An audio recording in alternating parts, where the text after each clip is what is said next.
If you're going to use life insurance as a retirement plan, you want to understand policy loans because policy loans are how we actually generate income from these policies.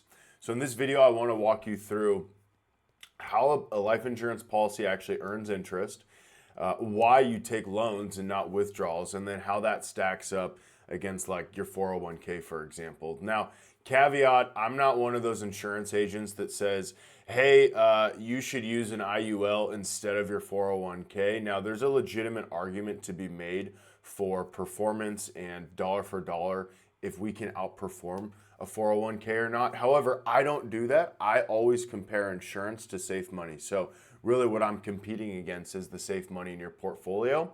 And if you look at the returns of, these insurance policies versus bonds over the past 20, 30 years, the insurance policies blow them out of the water, especially when we talk about the risk associated with them, because very, very low risk. And we'll get to that in just a second. So without further ado, let's kind of talk about your insurance policy. That's a terrible square. And how that policy is going to build cash value and earn interest. So the first thing that you do is you pay a premium, right? That money is going to go into your insurance policy. The insurance company is going to take out the fees. They're going to take out the expenses.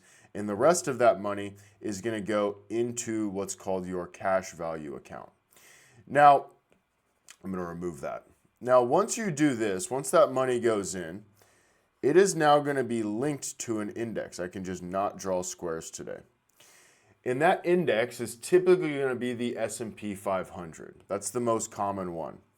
Now, there's other indexes you can use, but just for simplicity, I want to talk about, let's assume we're using the S&P 500 as the index account that it's linked to, that your cash value is linked to.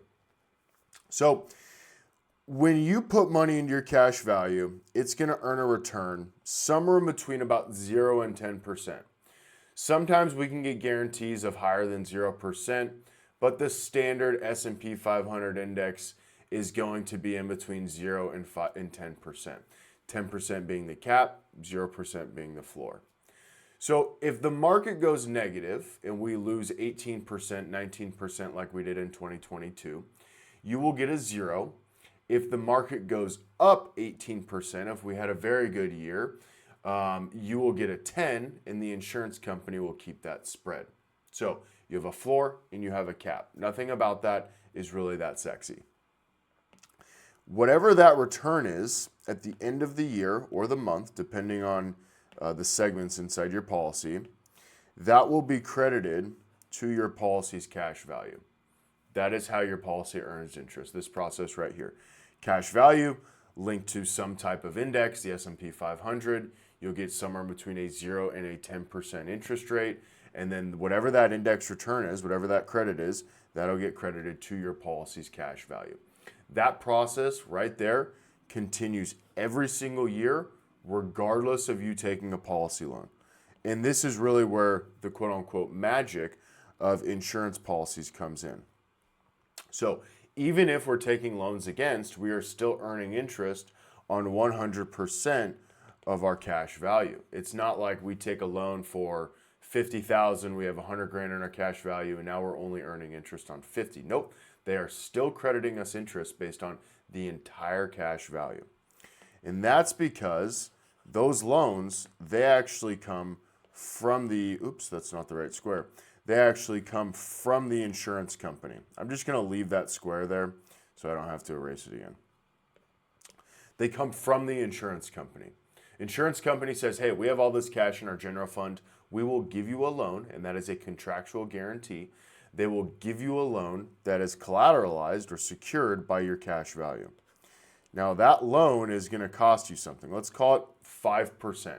Interest rates are going to change across carriers, but let's just call it 5% is what the interest that it costs you in order to take that loan out.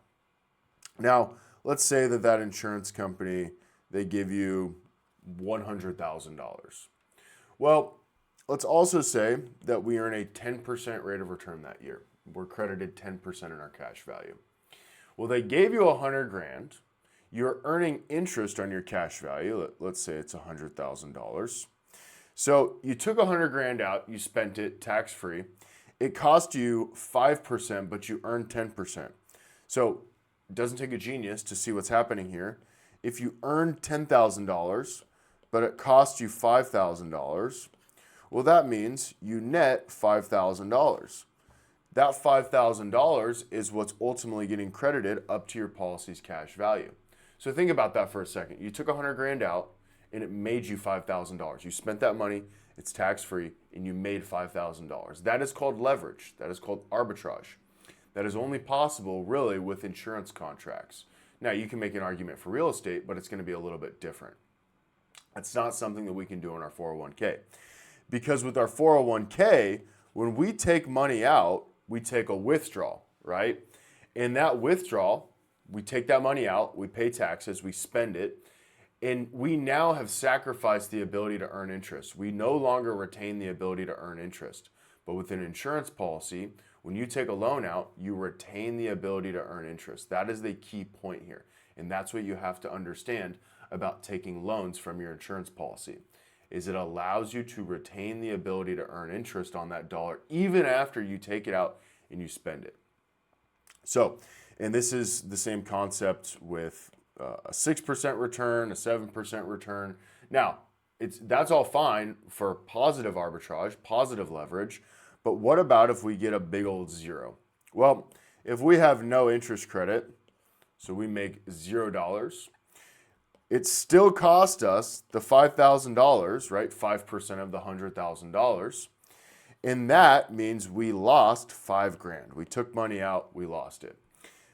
So that money, that's going to come out of the policy's cash value. That's not actually paid out of pocket. You can pay it out of pocket, but that's going to come out of your cash value. And over the long run, when you look at the performances on these policies, there's typically a 2 to 3% spread in between loans and then interest owed. So over the long run, if you took out $100,000 and in 2005, now it's 2025, you make roughly $2,000 a year or so on these policies. Now that's not guaranteed, and that's just using historical numbers, which does not imply guarantees. But if you think the next 20 years are going to look anything like the past 20 years, well, then that potentially could happen. Again, it's not guaranteed, it's all potentials. But if you believe in America and you believe in the stock market, then in turn you also believe in insurance. So using that concept right there, if you think about it, you could filter through money through your insurance policy, take policy loans out, and either spend it on your retirement or spend it on your lifestyle. The same concept applies with your taxes, for example. Let's say you have a $100,000 tax bill every year. Well, you could build up cash value inside of your insurance policy, take a loan against it, pay your taxes, and now you're going to be earning interest on your tax bill for the rest of your life. You could do the same thing with a lot of different concepts. With mortgage-free life specifically, what we're doing is we're essentially using what used to be your mortgage payment in order to turn that dollar into tax-free retirement income. And I have a full video on that that kind of breaks down how we're repurposing everything for mortgage-free life. But in this video, I just wanted to walk you through how you can actually take loans against your insurance policy and how you retain the ability to earn interest even though you took a loan against it. And then when you pass away, all of those loans get paid back by the death benefit with the insurance policy. And then whatever is left over, that net death benefit, that flows to your family income tax-free. So that's how policy loans work. If you have any questions, you can either use the links below to book a time and talk, or you can leave a comment and I will get back to you soon. Have a great day. Take care. Bye.